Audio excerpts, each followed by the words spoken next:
Hello student, welcome back to my channel the galaxy of accountancy. आज की इस video में चैप्टर नंबर 3 करने वाले हैं। चैप्टर नंबर 3 जो हमारा चैप्टर है थ्योरी बेसिस ऑफ अकाउंटिंग, इसके बारे में थोड़ी थोड़ी थ्योरी पढ़ेंगे। आज का जो हमारा टॉपिक है वो आपको थंबनेल में देखने में मिल गया होगा। तो चलिए स्टार्ट करते हैं। सबसे पहला हमारा जो टॉपिक है वो है अकाउंटिंग प्रिंसिपल। अकाउंटिंग प्रिंसिपल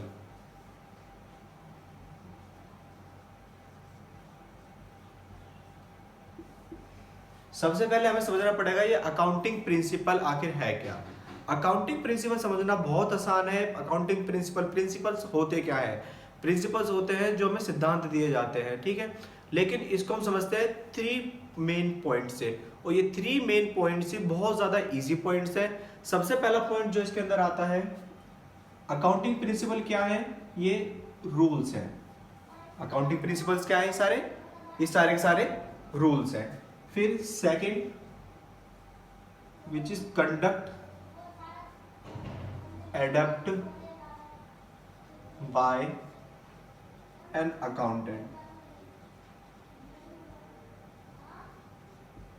जो बनाए और अडप्ट किए जाते हैं किसके द्वारा? एक अकाउंटेंट के द्वारा। लेकिन अकाउंटेंट इसे अडप्ट क्यों करता है? अकाउंटेंट अडप्ट करता है और कब करता है? While recording transactions. जब भी अकाउंटेंट कोई भी ट्रांजैक्शन रिकॉर्ड करता है तो वो किसको अपनाता है, किसको अडॉप्ट करता है? अकाउंटिंग प्रिंसिपल को। लेकिन ये अकाउंटिंग प्रिंसिपल 2 पार्ट में डिवाइड होते हैं हमारे। सबसे पहला जिसे हम बोलते हैं अकाउंटिंग कंसेप्ट, और जो हमारा दूसरा पार्ट है वो है हमारा अकाउंटिंग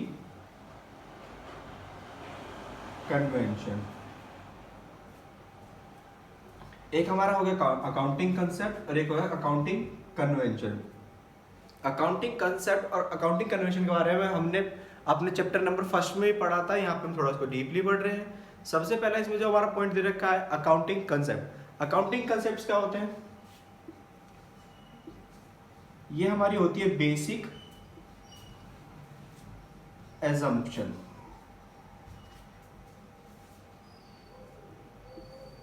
अकाउंटिंग कंसेप्ट्स क्या होते हैं हमारे? Basics assumption. कौन सी बेसिक एजम्पशन? जिस पे पूरी अकाउंटिंग ऑपरेट करती है। इन विच अकाउंटिंग ऑपरेट्स। अकाउंटिंग कंसेप्ट क्या होते हैं हमारे? बेसिक एजम्पशन होते हैं जिसमें अकाउंटिंग हमारी क्या करती है? ऑपरेट करती है। लेकिन कन्वेंशन क्या होती है? परंपरा जो पहले से चलती आ रही है। ये क्या होती है? जो पहले से चलती आ रही है। ये एक आउटकम्स होते हैं। ये क्या होते हैं हमारे? आउटकम्स, जो कहां से निकले होते हैं? अकाउंटिंग प्रैक्टिसेस से। लगातार कई सालों से कहते हैं अकाउंटिंग होती आ रही है, उसकी प्रैक्टिसेस से जो भी आउटकम्स निकल के आ रहे हैं वो हमारे क्या कहलाते हैं? Accounting convention. कन्वेंशन को आप हिंदी में लिखेंगे तो ये परंपराएं होती हैं। फिर इसमें हमारा जो सेकंड पॉइंट आता है, ये कब से हो रही होती है? From a long period of time. जो बहुत लंबे समय से चलती आ रही है वो हमारी होती है अकाउंटिंग कन्वेंशन। सबसे पहला जो हमारा ये टॉपिक था हमने ये देखो पढ़ा ठीक से, ये था हमारा अकाउंटिंग प्रिंसिपल। अकाउंटिंग प्रिंसिपल को मैंने 3 पॉइंट में बताया है। पहला क्या है कि ये क्या है? एक रूल है। दूसरा पॉइंट इसका conduct adapt by an accountant, जो किसके द्वारा अडप्ट किया जाता है? अकाउंटेंट के द्वारा। किस लिए?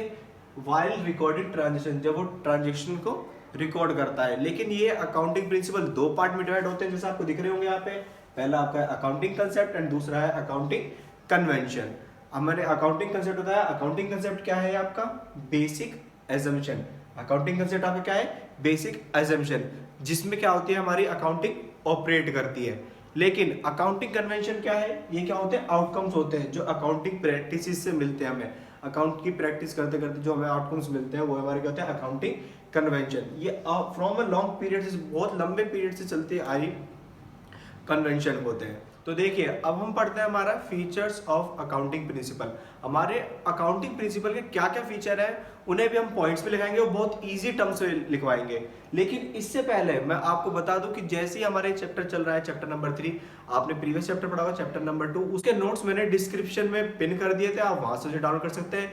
जैसे ही ये चैप्टर भी कंप्लीट हो जाएगा, इसके नोट्स भी आप इसके डिस्क्रिप्शन बॉक्स में से पिन कर दिए जाएंगे और आप वहां से इजिली निकाल सकते हैं। तो चलिए हम स्टार्ट करते हैं हमारे फीचर्स ऑफ अकाउंटिंग प्रिंसिपल।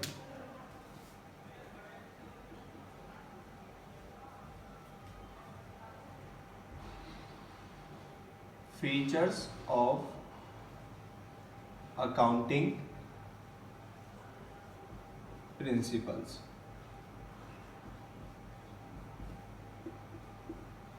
हमारे अकाउंटिंग प्रिंसिपल के क्या फीचर्स हैं? सबसे पहले इसको हम कहते हैं सिर्फ 3 फीचर्स में, 3 पॉइंट में ध्यान रखेंगे। सबसे पहला हमारा क्या होगा? ये मैन मेड है, इसका मतलब इसे हम जैसे व्यक्तियों द्वारा बनाया गया है। दूसरा, एंड तीसरा,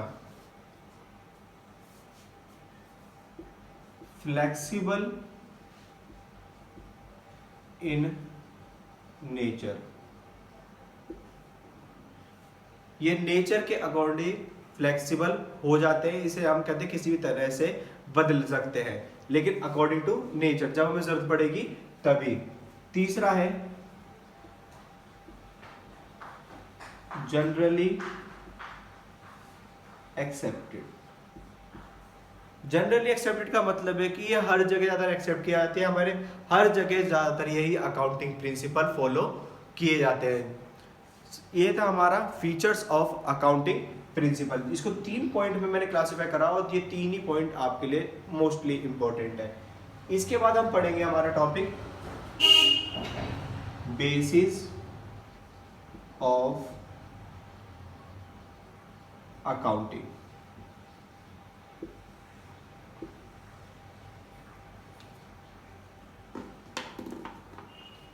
बेसिस ऑफ अकाउंटिंग में हम अकाउंट कहते हैं, इसके 2 बेस पार्ट करते हैं। सबसे पहला बेस जो होता है हमारा कैश बेसिस,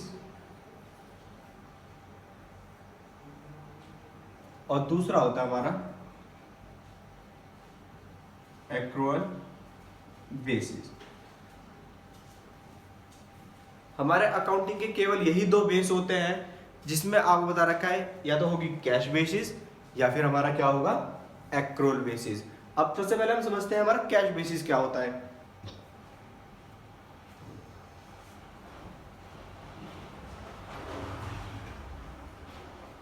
रिकॉर्ड एंट्रीज। हम क्या करते हैं? इसमें एंट्रीज को रिकॉर्ड करते हैं, लेकिन कब? जब कैश आईडी इज रिसीव्ड। जब क्या होगा? हमें कैश रिसीव्ड होगा, हम एंट्रीज तभी पोस्ट करेंगे जब हमें कैश क्या होगा? रिसीव्ड होगा। And next point, when cash ID is paid. इसका मतलब जब कैश पेड किया जाएगा तब भी हम एंट्री पोस्ट करेंगे। इससे अलग अगर कैश से रिलेटेड कुछ भी वर्क नहीं होगा तो उस एंट्री को हम पोस्ट नहीं करते। यही हमारा होता है अकाउंटिंग का कैश बेसिस। इसमें एंट्रीज रिकॉर्ड करी जाती है, लेकिन कब? जब कैश आईडी रिसीव्ड हो गया, कैश आईडी पेड हो गई। यहाँ पे जो मैं आईडी का यूज कर रहा हूँ, ये आईडी का मतलब क्या है? कैश आईडी मतलब हमें पैसा मिलना। कैश आईडी का मतलब क्या है? कैश आईडी रिसीव, पैसा मिलना। और कैश आईडी इज पेड मतलब कैश पेड होना, हम किसी को कैश देते हैं। लेकिन यहीं पे हमारा पढ़ते हैं हम एक्रूअल बेसिस। एक्रूअल बेसिस में क्या होता है? इसमें हम करते हैं रिकॉर्ड द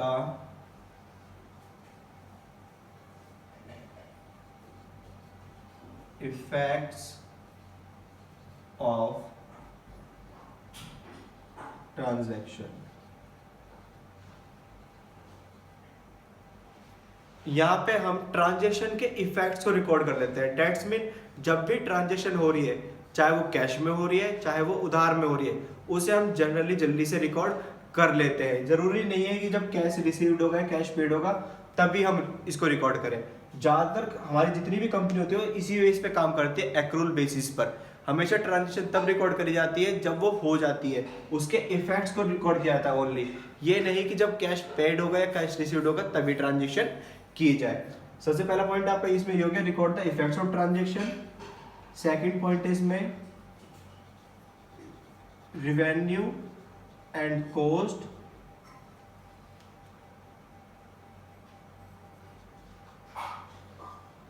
रिकॉग्नाइज्ड